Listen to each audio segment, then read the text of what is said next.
Live in our hearts, fill this body, stir our spirits, help us serve.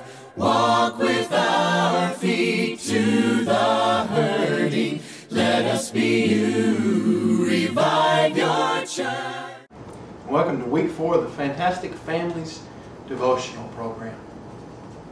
This week we're emphasizing sharing positive communication as a family. According to the Food Market Institute, only 40% of American families share the evening meal together, and that is only 2 to 3 times per week. Just a generation ago, about 80% of the families shared their evening meals together. This is important because research has also indicated that families that eat meals together have healthier diets.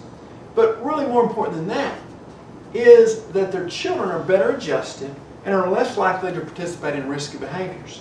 In fact, research has indicated that teenagers who have dinner with their parents are less likely to smoke, to drink, and to be involved in illegal drugs. Not only that, but they also have been shown to not be as sexually active or promiscuous in their teenage years. And so why is eating a meal together important? It is important because of the family communication that goes on during that mealtime. Communication is the lifeblood of a family. The authors of the book Fantastic Families note that it promotes mental health, as in it allows us to share our feelings and our thoughts and our burdens with one another. It helps build belongings in a family so that we feel connected as a part of the family. And it also helps, as they put it, grease the wheels of the family structure. That is, it helps everything go smoother, and it gives us a vehicle or a tool to use when we have problems. We can communicate and talk through those problems. I'm reminded of the New Testament example of Barnabas, who we read in Acts 4 verse 36 that his birth name or his given name was Joseph. He was a Levite, but he was called, that is, the apostles called him, they named him Barnabas, which translated means son of encouragement. Don't you love to be appreciated, to be encouraged, to have good things said about you? How's the communication in your family? Is there more fussing and bickering and complaining and sarcasm and negative talk? Or is there more positive, uplifting, appreciative, kind words used? Words like thank you. Words like how are you doing today? And sharing things with one another. This week we're going to talk about sharing positive communication. You're going to hear some comments from some of our men who are going to illustrate the value of sharing positive communication in their home.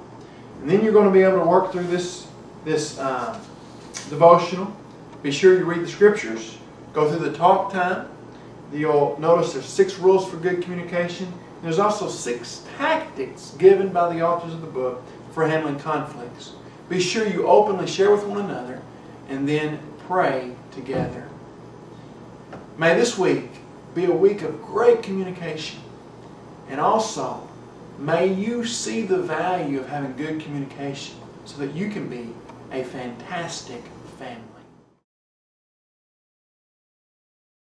Now sometimes we're a little timid and we don't want to talk to one another. Maybe we're trying to hide something, but yet we have to let it out. We have to say, today has been a good day. Today has been a bad day. I need to make improvements here. Can you help? What kind of suggestions do you have for whatever I may be lacking? And what kind of compliments do you have for where I am strong and progressing in a positive way? Has been said about the family back in the 50s and earlier. Mother stayed at home and kept house, and father worked, and the kids came home and they sat around the dinner table, the supper table, and that's when they communicated. And I think now that's not typical. But I think families they have to work at that, and maybe set aside a meal or two a week, or or some way where the whole family is there at the meal table, no television on, no distractions, and the children can get a lot of input from their parents and a lot of guidance in a situation like that. And so many times families are never together, particularly at mealtime. I believe possibly the greatest barrier to our communication in our homes today is the TV set. I know most families, including ours, have more TVs in the house than they do people. And we find that after dinner and possibly during dinner, the TV is on, and after dinner, everyone goes to their own spots, their own rooms to watch the TV, and there's very little communication between you. I know when I was growing up, it wasn't that we didn't watch TV, but we only had one TV in the house. And I think we need to remember that communication is listening too. What's being said is not going to be important if nobody hears it. So it's hard for us sometimes to listen. We all want to say what's on our mind. We just need to remember that listening is important to communication. I think you have to have a common interest before you can talk about anything. And if you're not interested in what someone's saying, it's hard to communicate with them. If you have a common interest, it's easy to talk about it. I think many times we hold back communication because of the reasons that have been expressed, the barriers that we have, until there's really something important to say maybe, and we want to have that talk with the teenager or that talk with the spouse, and I think many times it's too late at that point to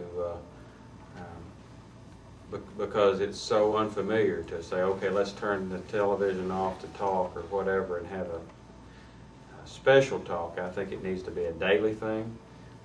I think that when people are in the same room together, they don't need to be distracted by their cell phone conversation or their texting or any of those things that we find that are out there today. Especially, I notice it in teenagers. They can be two in the same room and they're texting other people and not using verbal communication. We're just not finding out what's on the person's mind that's right in the same room with us. At the end of the day, when she comes in from work or whatever I've been doing, I enjoy just the two of us sitting down and talking about the day. We've been apart all day, and she's been in one direction, I've been in another, and just to sit down and talk about your day and what you've been through, what you've experienced, what you've accomplished, kind of problem you've had. It's just, to me, a good way to kind of wind the day up before your meal time or whatever you do. And that seems to be, when she found out I like to do that, well, she, I guess, thought I hadn't wanted to do it all the time. And that's something I really look forward to. And you seem like it just gets your evening going real well. I want to be my wife's best friend. And I think we are best friends. I'm sort of like Ronnie and Catherine. Kathy and I really unload on each other when we get home from work and talk about the things that happen there. And we're best friends, and we can talk about those issues. Live in our hearts, fill this body, stir our spirit.